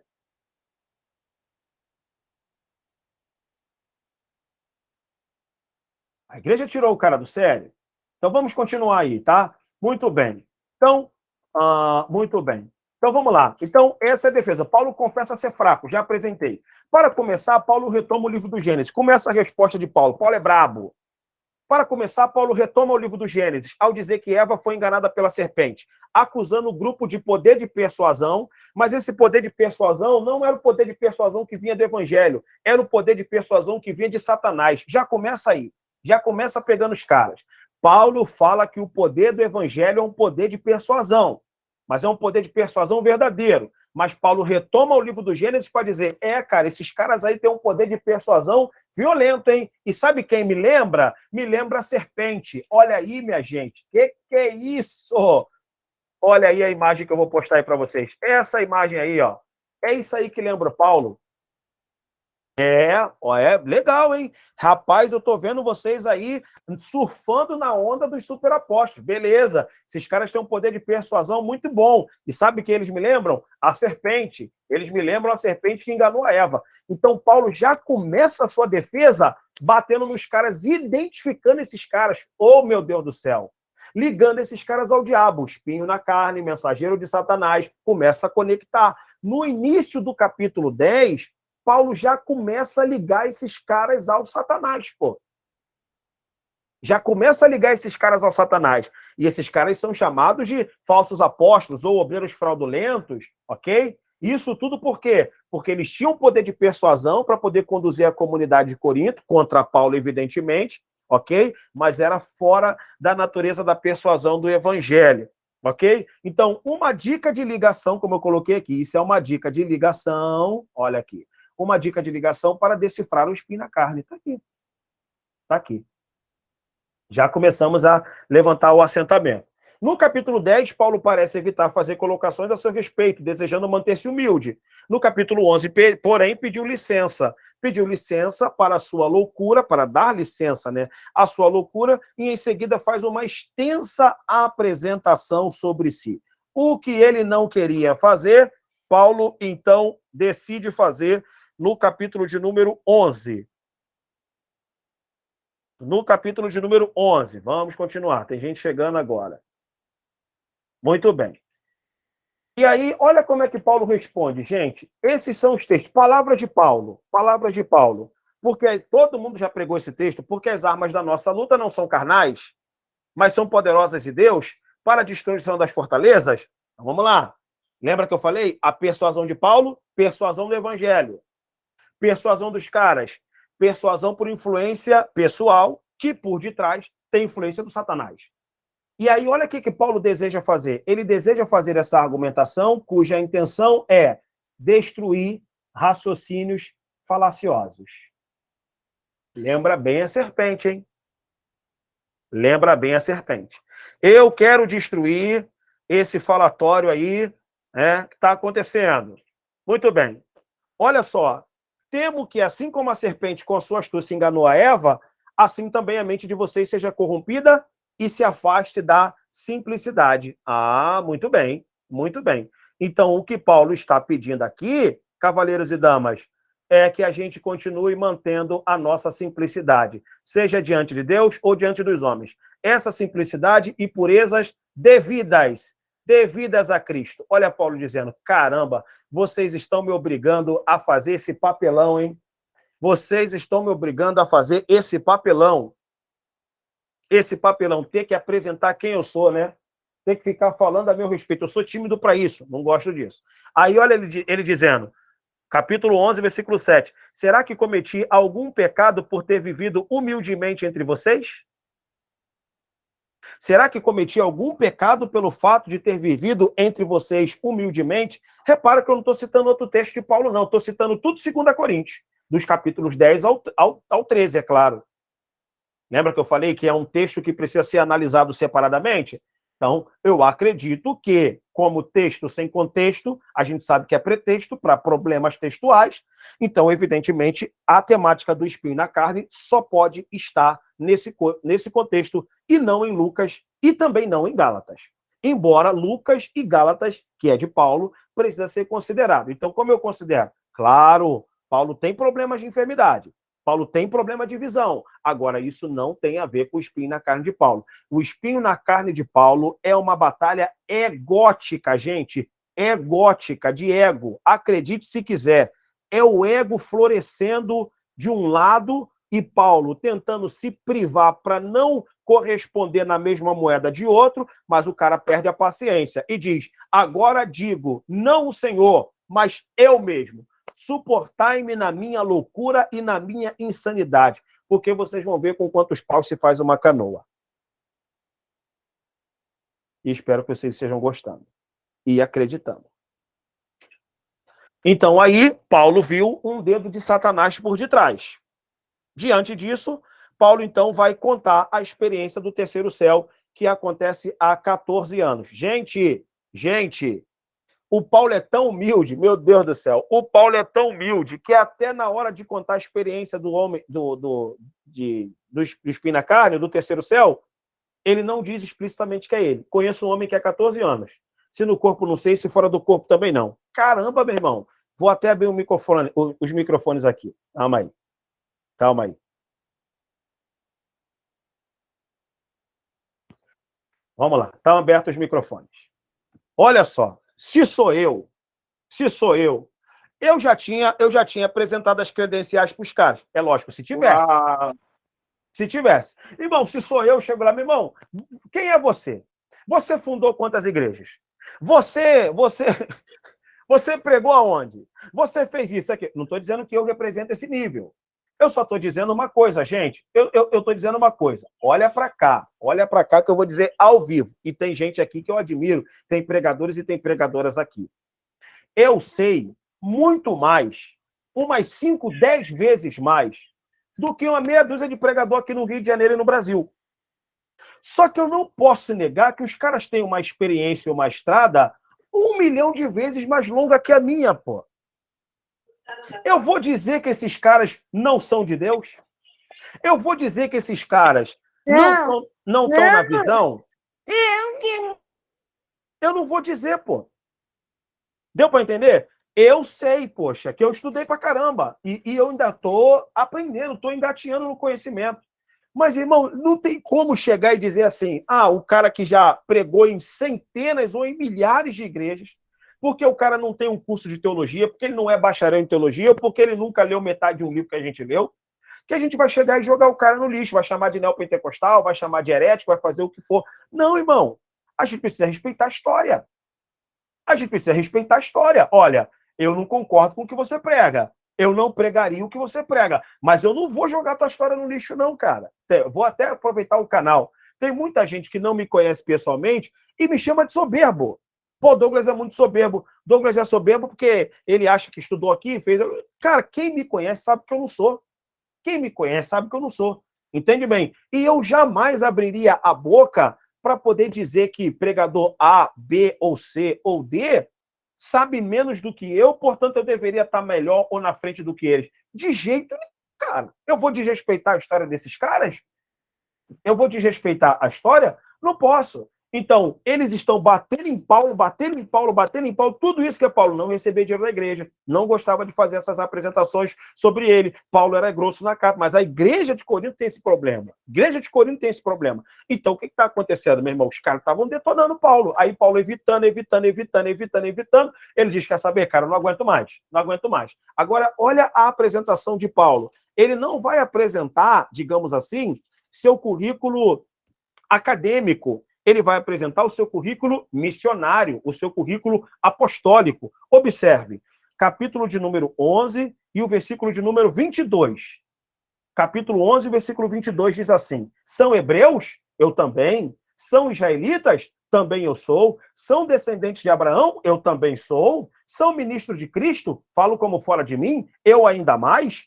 Falo como fora de mim. Aí, olha só, em trabalhos, muito mais, açoites, mais do que eles, prisões, mais, perigo de morte, muitas vezes, recebi dos judeus 5 quarentenas de açoite menos 1, 3 vezes fui açoitado com vara, 1 vez fui apedrejado, 3 vezes sofri naufrágio, 1 noite e 1 dia passei no abismo, em viagem, muitas vezes, perigo dos rios, perigo dos salteadores, perigo dos da minha nação, perigo dos gentios, perigo na cidade, perigo no deserto, perigo no mar, perigo entre os falsos irmãos.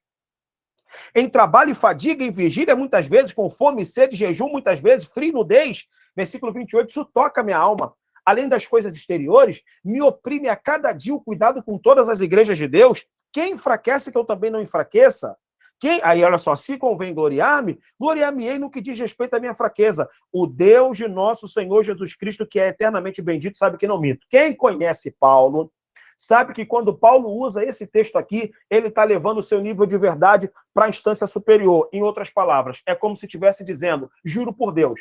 Quando Paulo diz, em Cristo diga a verdade e não minto, Paulo está falando o que nós hoje chamaríamos de juro por Deus. Então ele está dizendo, o Deus e Pai de nosso Senhor Jesus Cristo, que é eternamente bendito, sabe que não minto. Então, o Paulo estava evitando falar. Aí o Paulo está dizendo o seguinte, cara, eu não sou teólogo de gabinete. Eu não sou teólogo de gabinete, não, pô, que é o meu caso hoje, né? Teólogo de gabinete. Sou pastor, tenho atividade pastoral, escrevo livros e prego. Mas hoje eu não sou pastor de igreja, então não pastoreio nenhuma igreja. Então quem sou eu, irmão, para poder abrir a minha boca, para poder dizer contra pastor de igreja, que está ali na labuta, lidando com um cara que está com depressão, que quer se matar ou que quer se divorciar? Não, olha, eu só cuido da doutrina. Tudo bem, eu não digo só para pequenar, porque a missão é árdua também. Acho que todo pastor precisa de um teólogo. Mas a gente não pode, irmão, ignorar que existe essa categoria que está trabalhando e essa categoria, de certa maneira, desrespeita a outra. É a tensão que existe no núcleo pentecostal entre pastores e pregadores ou entre pregadores e teólogos. Pregadores também arrebentam com teólogos. Os pastores arrebentam com teólogos. E, na verdade, é aquilo que a gente fica brincando na rede social. Ignora o teólogo, mas tá cheio de livro na prateleira. Lê o Champlin, lê o Hernandes Dias Lopes, lê entre outros caras, mas no púlpito bate nesses caras. Vai entender? Pastorzão. Douglas, não. Desculpa. Quer falar primeiro, Moisés? Não, então, só né, querendo dizer que isso seria o espinho da carne, né? Mas você falando aí, o que me arremeteu foi o Paulo, antes da conversão, o desejo que ele tinha, né, de extirpar aquelas pessoas que na sua mente, né, iam contra aquilo que ele acreditava que era verdade. Agora, né, você falando desses super apóstolos e trazendo essa ideia, né, dessa galera que, na visão agora de Paulo também, traz uma ideia totalmente diferente daquilo que Cristo ele quer proporcionar. Enfim, talvez esse desejo, né, talvez não acenderia de novo no coração dele em tomar alguma atitude em relação a essas pessoas, né, que também, ao seu ver, estariam fazendo coisas diferentes daquilo que era o propósito de Cristo. Muito bem, muito bem. Muito bem. Olha, o que eu posso dizer, a partir do que eu entendi, é o seguinte. Eu não acho que o Paulo, né, relaciona o seu passado com esse texto aqui. Ou seja, eu acho que esse texto aqui não está muito relacionado ao passado de Paulo, né? Mas eu entendo que o Paulo, de certa maneira, ele foi enérgico, foi efusivo no processo lá de perseguição e tudo mais, mas eu diria que, na verdade, tem até aquele filme, né, Paulo, o Apóstolo de Cristo, que mostra o Paulo atormentado pelo seu passado. Eu até falei isso no início da aula. Mas eu acredito que aqui é um outro contexto, é uma outra conexão. Não sei se tem muita relação com o que você pontuou, entendeu, Moisés? Douglas. Pois não, Célio. Se tem informação de quem são esses superapóstolos, muito bem. Paulo ele utiliza essa expressão superapóstolos com sarcástico? Muito bem. Muito bem. A gente acabou de ler 2 Coríntios 11, a partir do 28, que me parece que ele começa a descrever quem são, ou da origem que são esses superapóstolos, certo? Muito bem, eu vou explicar. Não sou todos hebreus, ele fala, não sou todos hebreus. Muito bem, muito bem. Você já começou a identificar. São hebreus, são cristãos, são filhos de Abraão. Então, provavelmente, repito, esse grupo não é de Corinto, esse grupo visita Corinto. Visita Corinto. Esse grupo visita Corinto. Então, olha só, vou dar a informação resumida, mas a coisa é mais técnica. Até hoje, dia 23 de 1 de 2023, não se sabe exatamente que grupo é este. Mas se sabe que esse grupo não pertence, digamos assim, à Grécia. É um grupo que pode ter vindo de Antioquia. Então, não são os 12 diretos de Cristo, não, certo? Os apóstolos, não, os apóstolos não têm nada a ver com isso. Se não tem nada a ver com eles, não são 12 diretos de Cristo. Paulo também não tira a característica de eles serem apóstolos, a credencial de apóstolos. Mas sim. Ou ele usa como sarcástico. São super apóstolos. Sim. Então, eu não vou saber te responder se é um sarcasmo imediatamente. Mas só sabe que havia, de maneira mais livre, atribuições apostólicas. Em outras palavras, irmãos, esqueçam isso de que só os apóstolos eram chamados de apóstolos. Os apóstolos eram chamados de 12. Né? Não, calma. Então, olha só. Não chame os apóstolos de apóstolos. Chame os apóstolos de os 12. Os 12. Então, quando Paulo fala dos apóstolos, ele fala os 12, os 12, os 12, os 12. Vai lá em 1 Coríntios capítulo 15. Por quê? Porque o grupo apostólico era um grupo mais amplo. O grupo apostólico era um grupo mais amplo. Tá? Mas isso aqui é um outro encontro. Vamos então lá caminhando. Já tínhamos aqui 117 pessoas. 11 pessoas desistiram. Ou caíram. Pastor Douglas. Pois não. Só me chama a atenção no texto de 2 Coríntios, porque ele trata de mensageiro. A palavra mensageiro aí, na língua grega, o senhor sabe, é ângelos. Isso. Que é aplicado a um anjo. Um anjo como um ser espiritual. É por isso que me contradiz na minha memória, na minha mente, sendo aplicado a esses falsos apóstolos. O que é que o senhor acha sobre isso? Vou chegar lá. Segura aí que eu vou chegar lá. Boa. Beleza. Vamos lá, então. Fechando aqui. Vamos continuar. Gente, parte final do nosso encontro. Parte final. Fiquem com a gente aí, parte final. Vamos lá. Caminhando. Muito bem. Então, já explicamos isso aqui. Paulo, então, vai explicar agora a parte do espinho na carne. Ainda evitando falar de si mesmo, Paulo agora escreve sobre um homem que, há 14 anos, viajou até o terceiro céu e recebeu mensagens celestiais. Devido à excelência das revelações, tal homem recebeu também o espinho na carne, a fim de manter-se sempre humilde e evitar a vanglória. Texto, todo mundo sabe. Aí era o que eu coloquei aí, ó. Paulo, para não soar soberba, Paulo não diz que ele é esse homem. Em nenhum momento Paulo diz que é esse homem, mas a gente sabe que é ele. A gente sabe que é ele. Mas ele não diz que é para evitar a vanglória. Vamos lá. Só nos resta agora desvendar o significado da expressão espinho e, em seguida, o mensageiro de Satanás, como o Renan pontuou. E fazer depois a somatização dos dados e, finalmente, encontrar a mensagem que Paulo quer nos transmitir. Pronto, chegamos no texto que nos interessa. Depois de 1 hora e pouco de aula, chegamos no texto. Então, vamos lá. O que é interessante para nós aqui? Primeira informação que é interessante. A expressão 14 anos. 14 anos. Então, vamos lá, gente. Dica de ouro, dica de ouro. Conheço um homem que há 14 anos. Só é possível saber o significado do espinho na carne se fizer a conta agora. Matemática. Quando foi escrita a carta de 2 Coríntios? Alguém sabe? Não adianta responder que está fechado. Eu vou dizer 56.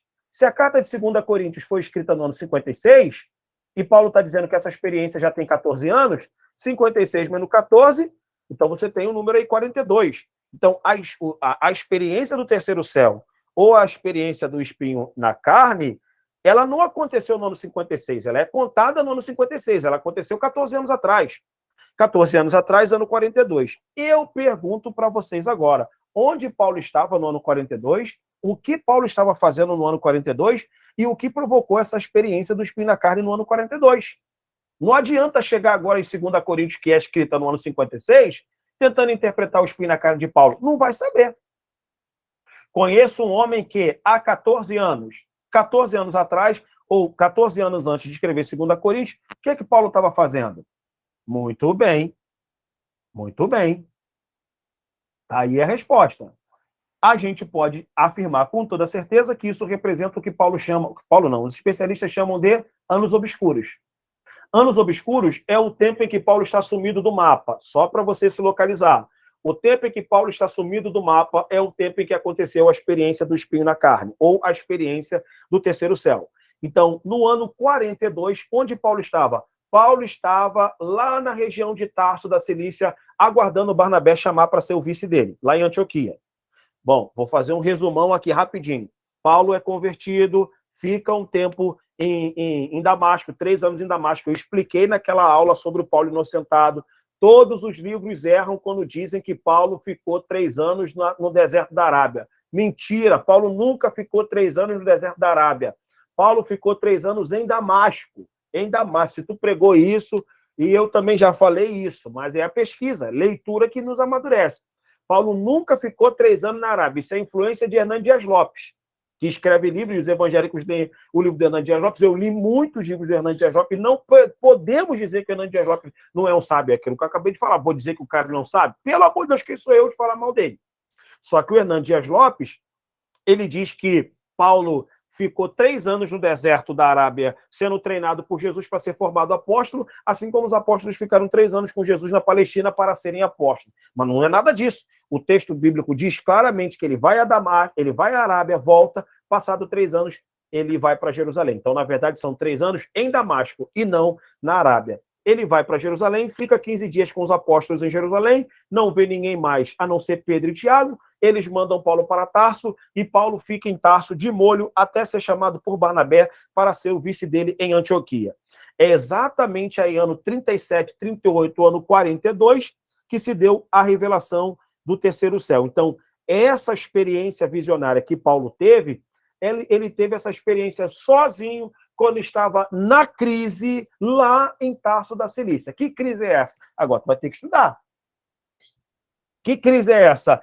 Era exatamente a crise que ele está pontuando aqui. Ou seja, é o cara que chega em Jerusalém com um currículo absurdo, achando que ia ser acolhido entre os irmãos de Jerusalém. Irmão, estou chegando aqui, eu sou doutorado. Eu estou chegando aqui, eu sou mestre, eu falo não sei quantos idiomas, eu sou poliglota, eu sou isso, eu sou aquilo outro. Os irmãos de Jerusalém vão me receber. Ha, ha, ha. Receberam? Nada. Mandaram Paulo no navio de volta e diz, meu filhote, fica aí em Tarso até a oportunidade chegar. E o cara fica em Tarso lá, ó, tempos e tempos, fica lá em Tarso. Ele fica lá em Tarso refletindo sobre o quê? Talvez Jesus tenha aparecido para ele para dizer, Paulo de Tarso, que ironia, hein, cara? Que ironia. Logo você que era o grande apóstolo, agora não teve nem oportunidades entre pessoas semi-analfabetas que não têm um terço do seu conhecimento. Muito bem, mas eu quero que você aprenda a se relacionar comigo através do meu poder, da minha graça. E posso dizer uma coisa para você, esquece tuas credenciais, esqueça seu currículo, porque daqui para frente você vai ser forjado sobre outro instrumento, o instrumento da graça e do meu poder. Caramba, gente! Meu pai amado! Dá ou não dá um glória aí, gente? Dá um glória aí, pelo amor de Deus.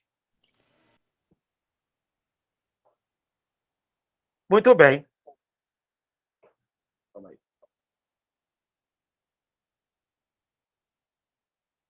Muito bem.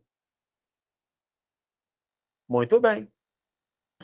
Douglas, na realidade, ali, então, em Gálatas 1,17, não tornei a Jerusalém a ter com os que já antes de mim eram apóstolos, mas parti para a Arábia e voltei outra vez a Damasco. Na verdade, ele só passa em Arábia e volta a Damasco por 3 anos. Dei colher de chá, que isso não é o tema da aula de hoje, mas é o colher de chá. Tá aí na cara, tá aí no texto. Ele não ficou 3 anos na Arábia. Vai para a Arábia, volta para Damasco. E diz, depois, passado 3 anos, eu fui para Jerusalém. Tá aí, ó. Na cara. E agora, Célio, olha só, erramos ou não erramos direto quando a gente falava que Paulo ficou 3 anos na Arábia? Eu também já falei, gente. Já falei. Eu já falei muito também. Então, já falei muito, não vou negar não, pô. Já falei muito. Caramba, gente, ó, Paulo ficou lá na Arábia 3 anos. 3 anos lá na Arábia, sendo forjado no deserto semelhante a João Batista. Conversa fiada. O texto está dizendo aí que Paulo fica 3 anos em Damasco. Tá bom? Então, depois, passar 3 anos, exatamente, para ver a Pedro e fiquei com ele 15 dias. Exatamente. Então, o que é importante aqui, gente? A gente já está caminhando para encerrar. Já estamos caminhando para encerrar. Então, segura aí. Então, a lógica é compreender o seguinte: Paulo chegou meio que bonachão em Jerusalém, achando que seria acolhido entre os caras lá, talvez pensando em quem ele era, fariseu, poliglota, falador de grego, escritor, discípulo de Gamaliel. Chegou lá, meu irmão, os analfabetos chegaram assim, chegou agora, meu filho. Chegou agora, meu filho. A galera aqui tá comendo poeira com o homem. Então, botam Paulo no navio e mandam Paulo de volta para sua terra natal. Só que Paulo lá não ficou de flosor, não. Paulo pregava, evangelizava, e diz o texto que aqueles irmãos que só me conheciam de ouvido estavam ouvindo a meu respeito. Aquele que já nos perseguiu anuncia agora a fé que antes destruía, e glorificavam a Deus a respeito de mim. Então, Paulo não ficou lá jogando dama, fazendo viagem, contemplando turismo, não. Paulo estava pregando, Paulo estava evangelizando, Paulo estava lecionando, que eu digo assim, né? Atuando ministerialmente. E nessa atuação, houve, então, a aparição de Jesus, ou ele foi até Jesus, né, na revelação do espinho na carne, do terceiro céu, dizendo, Paulo, tem uma coisa para poder te dizer. O quê? Você está chateado, né, cara? Você está na bronca aí porque você não teve oportunidade lá em Jerusalém, mas deixa eu te dizer, cara, na verdade, eu não quero que você se aproveite de toda a sua técnica, de tudo que você tem, das suas credenciais, e começa a forjar o Paulo, então, na doutrina da graça de Deus. É isso que eu já falei 2 vezes. Vamos, então, caminhar para o encerramento. Vamos lá. Não terminamos ainda tem diversão aqui pra gente. Então, diante disso, chegou o momento, então, da gente saber 2 coisas. Se preparem, gente, se preparem. Eu quero saber isso aqui, ó. Agora que eu já sei a experiência do terceiro céu, o que significa a palavra espinho? E, em seguida, o que significa o mensageiro de Satanás? Deixa eu explicar para você. Observe isso aqui, ó. A palavra espinho é também uma palavra metafórica, gente. Ou seja, em nenhum momento Paulo está falando de alguém que espetou ele. Não é literal. Então, a gente já sabe que o espinho na carne não é literal. Mas já que não é literal, é o que, então? Se prepare para a parte mais sem graça da aula. É isso, eu vou até abrir os microfones. Se prepare para a parte mais sem graça da aula. Mas tem que saber. Vai fazer o quê? Tem que saber. Mas a parte mais sem graça vem agora. Sabe o que significa o espinho na carne?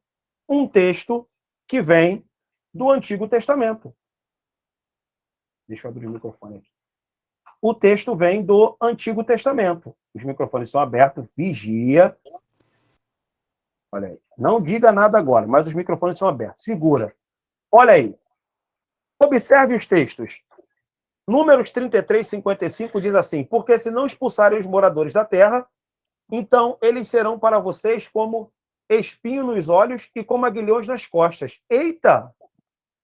Lá em Números capítulo 33, versículo 55, está dizendo isso aí. Se vocês não expulsarem os moradores da terra, então eles vão ser para vocês espinhos nos olhos e como aguilhões nas costas, e eles os perturbarão na terra em que vocês irão morar. Eita! Olha aqui, gente, Deus está dizendo que se o povo de Israel não expulsasse os cananitas seriam para aquele povo como espinho nos olhos, ou como aguilhoadas nos lombos ou nas costas. Está aí na Bíblia. Segundo texto, Josué 23:13 diz: saibam com certeza que o Senhor, seu Deus, não expulsará mais essas nações diante de vocês. Pelo contrário, elas serão um laço e uma rede para vocês. Olha a marcação em vermelho. E açoites nas costas e espinhos nos olhos, até que vocês desapareçam desta boa terra que o Senhor deu a vocês. Ué, se vocês não expulsarem os cananeus ou os cananitas, eles serão para vocês como espinho nos vossos olhos. Segundo texto. Terceiro texto, Juízes 2:3. Pelo que também eu disse, não os expelirei de diante de vocês, antes estarão nas vossas costas. Olha aí, estarão nas vossas costas, e os seus deuses vos serão por laço. E quarto e último texto, Ezequiel 28:24. Para a casa de Israel já não haverá mais espinho que a pique.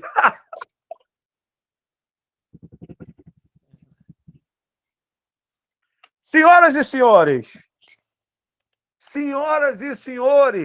o que é isso? O que é isso? Espinho na carne é um tema do Antigo Testamento, meu Deus do céu.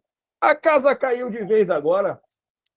O espinho na carne é um tema do Antigo Testamento, não é um tema do Novo Testamento. Logo, Paulo resgata o tema do espinho na carne lá no Antigo Testamento para dizer que, assim como os cananeus ou os cananitas aborreciam a nação de Israel em sua própria terra, agora há um grupo que me aborrece, que me tira do sério, que me tira da graça. Sem graça, sim ou não? Muito sem graça.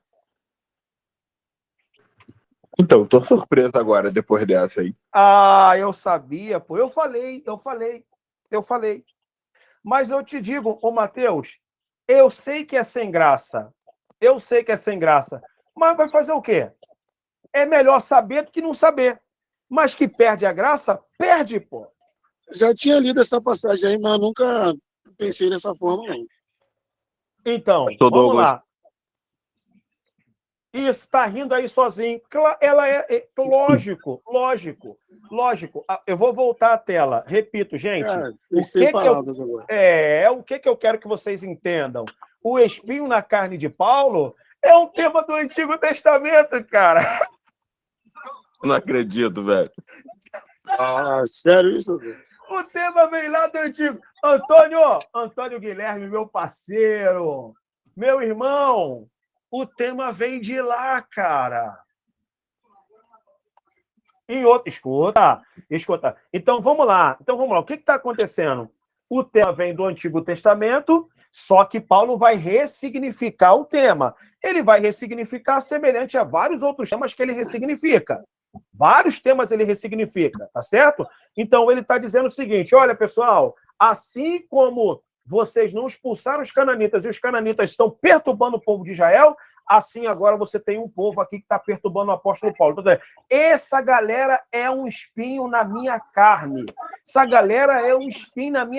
Que é semelhante àqueles caras lá Meu irmão, esses caras aí são espinho na carne, não me dão sossego. Aí eu explico isso numa outra ocasião. Estou escrevendo um livro sobre Paulo, aliás, outro livro sobre Paulo. Essa galera que está perseguindo Paulo, não está perseguindo Paulo somente em Corinto, já vinha fazendo um trabalho de itinerância, caçando Paulo praticamente desde as outras províncias, tá? Desde as outras províncias. Então, já estava caçando Paulo, só que isso aqui eu não vou dizer agora, não. Então, mais importante é a gente entender essa lógica, tá bom? Essa é a lógica. A lógica é, o espinho na carne de Paulo é um tema que vem do Antigo Testamento. E repito, ó, isso aqui não sou eu, não. Eu estou aqui reproduzindo. Eu organizei, sistematizei e estou dando para vocês. Agora, isso aqui já está aí na literatura.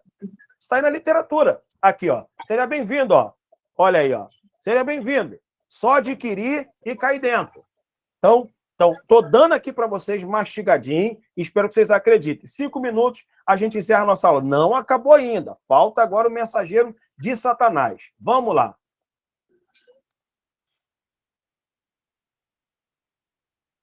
Então, vamos lá. Então, tá aqui os textos. Os textos, 4, tem mais, tá? Provérbios tem, Salmos também tem. Então, tá aqui os textos de onde vem o tema do espinho na carne. Então, é um tema que vem do Antigo Testamento. Ponto. Beleza. Temos mais coisa agora? Agora temos aqui a definição. Atenção para a tela. Esse cara é o Craig Keener, um excelente teólogo, muito conhecido em terras brasileiras, que você pode ler bastante aí sobre Craig Keener, que trabalha essa questão. Ele, olha o que ele está dizendo, para não dizer que são palavras minhas. Ele é que está dizendo, abre aspas, o espinho na carne de Paulo não indica necessariamente uma enfermidade física, como em Gálatas 4,13, como se supõe com frequência entre os reformados. Talvez Paulo esteja remetendo ao espinho nas costelas de Israel. Eita, não é palavra minha não, hein? Aqui, ó. Ao espinho nas costelas de Israel. Isto é, aos cananeus que Deus deixou na terra para que Israel não se exaltasse. Olha as passagens aqui que eu usei. Olha aqui. Tem mais.